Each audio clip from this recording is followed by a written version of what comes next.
Hello, this is Dinah Lane of Channel 18 in Harwich. It's very nice to be here with you. And today I have the pleasure of introducing two people who are involved in the Harwich Fund. One is Brian Sheld, who is a co-founder of the fund and a member of the committee. Hello, Brian. Hi, Dinah. Thank you for having us. Very nice to see you, and I love your background. And Rich Cogan, who is also a member of the advisory committee and has a lot of information to share about the needs of Harwich. But let's start first with Brian, if you could, as a co-founder, perhaps you can tell us how this all came about. Thanks, Dinah. Happy to do that. So the Harwich Fund came about by actually a marriage forged by the Cape Cod Foundation. Kristen O'Malley, who is the president and at the time CEO, and at the time Hank Holden, who I think was the chair of the board. They knew me being a resident of Harwich had an interest in giving back to Harwich. I'd been a member of the scholarship and grant committee for some time. Another member of the leadership team of Cape Cod Foundation, Charlie Hellowell, at the same time was saying the same thing. So Kristen and Hank brought Charlie and myself together, and in 2018, we formed the Harwich Fund. It takes an awful long time and a great deal of effort to get one of these off the ground. And what really gave us the energy to get it moving was really the spring of 2020, when COVID-19 took the world by storm. And it was then that we formed an active core working team, Rich Cogan being one member. Another couple of key core members are Cheryl Barnes and Dr. Bonnie Scott. And there is where we really put the energy together to grow, to both define the vision, the mission, and extend our reach by understanding the needs of the community. And picture the Harwich Fund is really a permanent endowment to serve the needs of the Harwich community. And we spent a great deal of time trying to understand what those needs are so that we could focus initial interest with having the highest impact. Okay, great. And I understand you do exclusively fund other nonprofits. That is true. We Okay. fund exclusive nonprofits, those that are either operating in Harwich or, most importantly, serving the needs of Harwich residents. That's actually very important, I think, for people to understand, so that they don't think it's yet another helping organization which is working on its own. This is really, really an adjunct to a lot of other organizations that are already in play, correct? That is exactly right. We Okay. are an additional arm to help support these nonprofits. And what we do is they identify programs and projects that we can help give some energy to help give them seeding and get them off the ground. And probably hasn't been a year as profound for some of that need, especially with the young families, as what we've seen in 2020. Absolutely. Yes, I would imagine so. So Rich, can you tell us a little bit about what you found in your analysis of the needs of Harwich? I know you did some deep looking at what the needs are here. Sure, thanks, Dinah.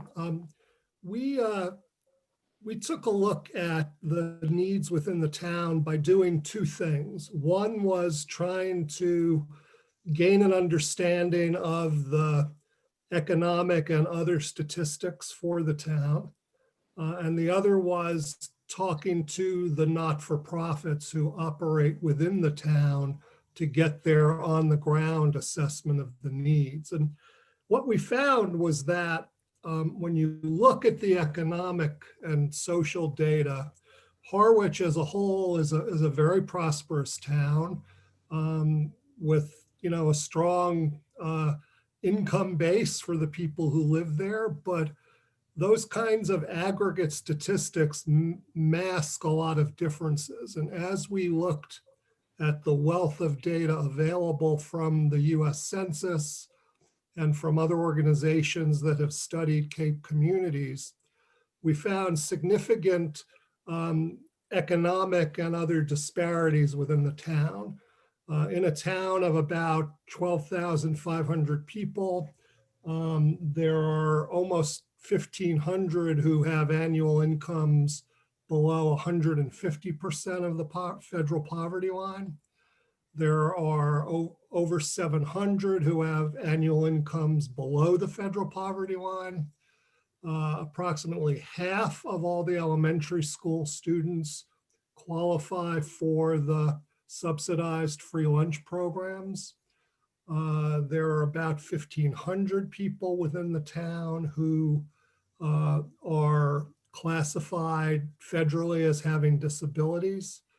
And there are almost 40% who, by federal definitions, have housing insecurity. They're spending a percentage of their annual income on housing that is not sustainable.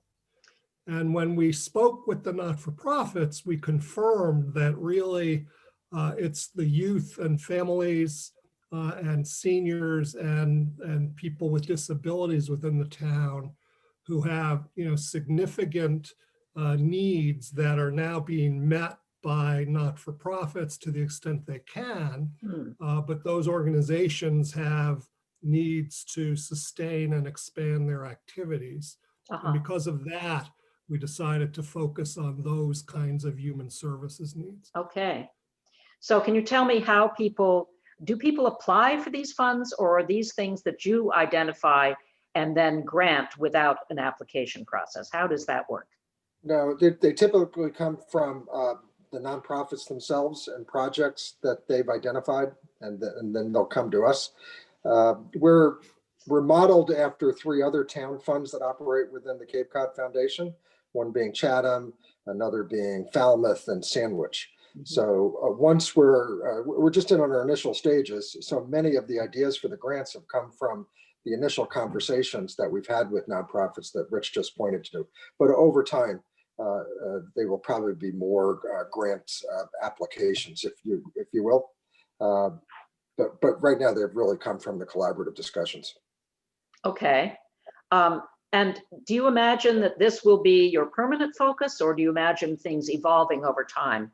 That's a great question. We do see this as by far and away the most profound purpose, especially 2020 and COVID related. But we do anticipate this growing over time to include historical, cultural, environmental types of causes, if you will, that we can help support.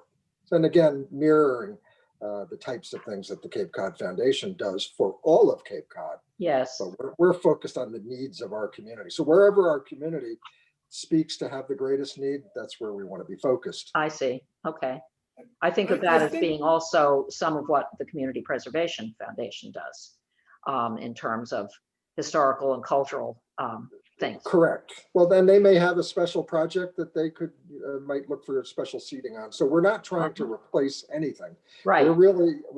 Think of us more as an endowment to serve the needs of the entire community. We, as I say, by Rich's description, we've got a very tight focus because of the great need that we see speaking loud and clear right now. But we do anticipate it growing over time. Yes, and truly Harwich helping Harwich, right? Yeah, absolutely. That's absolutely. Really, and we absolutely mean that. I mean, that mission and theme, it means quite a bit to us, and it means quite a bit to those that we've been speaking with. Great. So you are also trying to raise funds for this, naturally enough, because that's how you're going to pay for all these things that are so much in need. And so can you tell me a little bit about your fundraising efforts, how you're approaching that? Sure. And we're in the process of doing some reach outs, some personal calls, some emails, and we'll probably grow that campaign over time. And we're really doing it in 2 parts. One is to create an awareness for what we are, and then create an invitation for those that would like to donate. And donation of any kind is helpful, but especially those that were looking to sign on to become community philanthropists, which would mean significant participation in what we're doing. And then if you think about it, what we are is a conduit to the needs of the town. So for those households, those families that don't necessarily, that have the means to give, but don't know where at any given point in time is most appropriate, we can be that conduit for them. Yes, right. it sounds like a great way for people to be able to give and not have to make all those decisions about which one is most needy, because that's part of the work that you all are doing. Is that right? Exactly. Exactly. Right. Okay. And do you have a website? We do. It's a town fund listed under the Cape Cod Foundation. I Okay. could provide you that URL following this, but if you go to Cape Cod Foundation, follow the clicks through the town fund and you'll land on the Harwich Fund. And it'll give you a little bit more background as to who we are, where we are, our advisory committee members, and ways to donate. And ways to give, yes. Mhm. Exactly what people need to do in order to contribute. Okay. All right. Well, that sounds all great.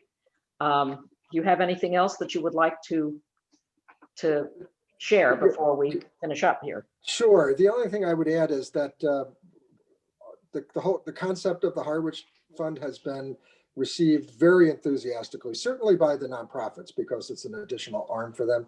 Yeah. And we're in touch with many of them in Harwich. And those people that we have talked to as prospective donors are very excited about what we're doing and the impact that this is able to make on Harwich, not just in 2020, but as I say, it's a permanent endowment. So it's something that will live on in perpetuity. So it's one of those activities that it feels good to participate in, because we are helping those neighbors that need the help the most, as Rich pointed out. I think people are surprised to hear that there is that kind of a need in the town that we live in, especially with this picture behind me. But there is a need. There is a Yes. need, and for those that can are able to and can give, I think we're a wonderful conduit to those places that will have that gift will make the greatest impact. Well, it sounds like a great idea, and congratulations on being a co-founder. And Rich, congratulations on being part of this tremendous effort. And I really appreciate both of you coming on to talk about it. And I hope that people will check it out further and be able to help donate or access your services wherever people are. So Thank you for the opportunity to describe it, Dinah. We very much appreciate it. Thanks welcome. very much, Dinah. We're excited with the start we've gotten off to, and we're really hopeful that, with help from the kind of exposure we'll get from this interview and the other efforts we're making, that people will know more about what we're trying to do and hopefully help join the effort. yes, well, hopefully this will help with the visibility. And good luck to you all. And thanks so much for coming on. Thank you, Dinah. Yeah, this is Dinah Lane from Channel 18 in Harwich. Thank you so much.